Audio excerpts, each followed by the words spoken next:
BBC Easy English Lessons for Beginners, step-by-step guide. Language is not just a subject you study. It is not just grammar rules, vocabulary lists, or classroom exercises. Language is life. It is how you think, how you feel, how you connect with the world, and how you express your identity when no one is watching. And when it comes to learning English, especially through simple and effective methods inspired by British Broadcasting Corporation learning style, the goal is not perfection. The goal is communication. The goal is confidence. The goal is to speak without fear. Let me tell you something very important at the beginning. You do not need to be perfect to start speaking English. You only need to be brave enough to try. Most people fail not because English is difficult, but because they are afraid of making mistakes. They think, what if I speak wrong? But let me ask you something deeper. What if you never speak at all? What if you stay silent just because you are afraid of a mistake that nobody even cares about? The real journey of English begins the moment you decide that mistakes are not your enemy. They are your teachers. Every wrong sentence you speak is actually a step closer to fluency. Think of a child learning to walk. Does the child fall once and decide never to walk again? No. The child falls, stands up, falls again, and still keeps going. That is how language works. You fall in grammar. You fall in pronunciation. You fall in hesitation. But one day, you start running with words. Now imagine your daily life. You wake up in the morning, and instead of thinking in your native language, you try something simple in English. For example, you look at your window and say, "It is a sunny day." That's it. Nothing complicated, not a perfect sentence, just a simple observation. Or you look at your cup of tea and say, "I am drinking tea." Small sentences like this are the foundation of fluency, not big speeches, not difficult vocabulary. Just real life thinking in English. Most learners think they need to memorize thousands of words. But the truth is, you only need a few hundred words to start speaking. For example, if you know words like go, come, eat, drink, happy, sad, big, small, you can already create hundreds of sentences. You can say, "I am happy." You can say, "I am going home." You can say, "I eat food." Simple, but powerful. Let me share a real-life learning approach inspired by the idea of continuous exposure, just like you see in natural media environments. If you listen to English daily, even if you don't understand everything, you are training your brain. Your mind is like a sponge. It absorbs patterns. So when you hear someone say, "How are you today?" again and again, your brain starts recognizing it without translation. This is how natural learning happens, not by force, but by repetition. Now think about conversation. Many learners are scared of speaking because they translate everything from their language into English. That slows them down. Instead, try this small shift. Think directly in English using simple words. For example, instead of thinking, "Mujhe bhook lagi hai," think, "I am hungry." Instead of thinking long sentences in your language, break them into small English thoughts. Let's practice with daily life examples. You wake up and say, "I wake up."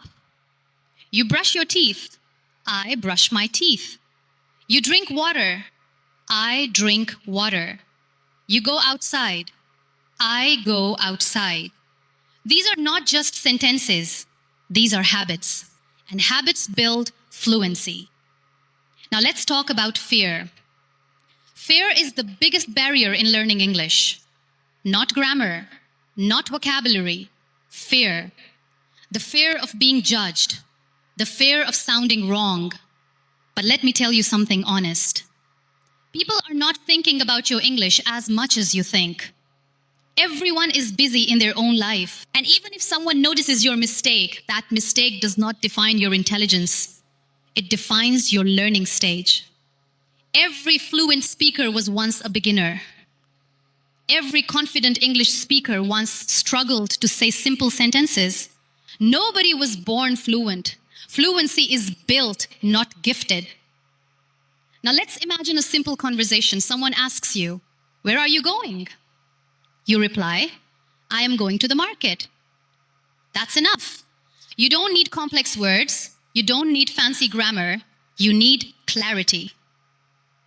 Another example. How was your day? It was good.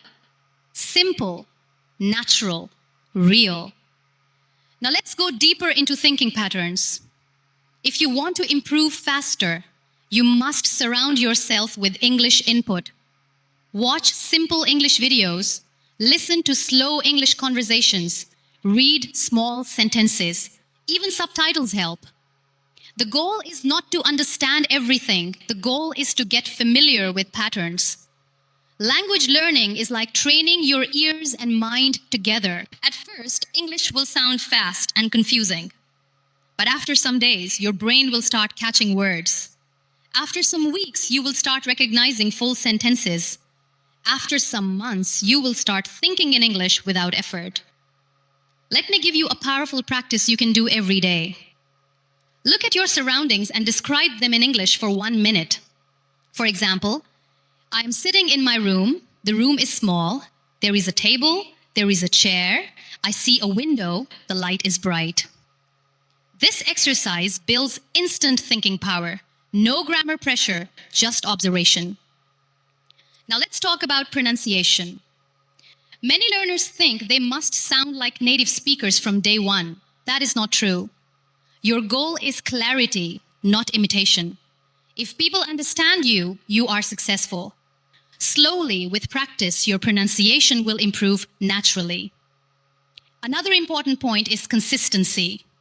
You cannot learn English in 1 day, but you can learn a little English every day. Even 15 minutes daily practice can change your life over time. Because learning is not about speed, it is about continuity. Think about this deeply. If you learn just 5 new words every day, in 1 year you will know more than 1,800 words. That is enough to speak comfortably in daily life. Let's take another example from real conversation. At a shop, I want this. How much is this? Thank you. At school, I am a student. I have a question. I understand. At home, I am tired. I am happy. I am learning English. These sentences are small, but they build your confidence step by step. Now let's talk about listening skills. When you listen to English, don't try to understand every word. Try to understand meaning. Even if you understand 60%, that is progress. Slowly, your brain will fill the gaps. Also, repetition is powerful. Listen to the same sentence again and again.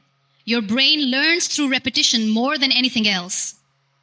Now, I want you to imagine your future self, a confident speaker, someone who is not afraid to talk, someone who expresses ideas clearly. That version of you already exists inside you. You just need to practice enough to unlock it. English is not about intelligence. It is about exposure and practice. Some of the most intelligent people struggle with English because they never practiced speaking, and some average learners become fluent because they practiced daily. So stop waiting for the perfect moment. Start now with imperfect English, because imperfect action is better than perfect intention. Let's take another simple daily routine example.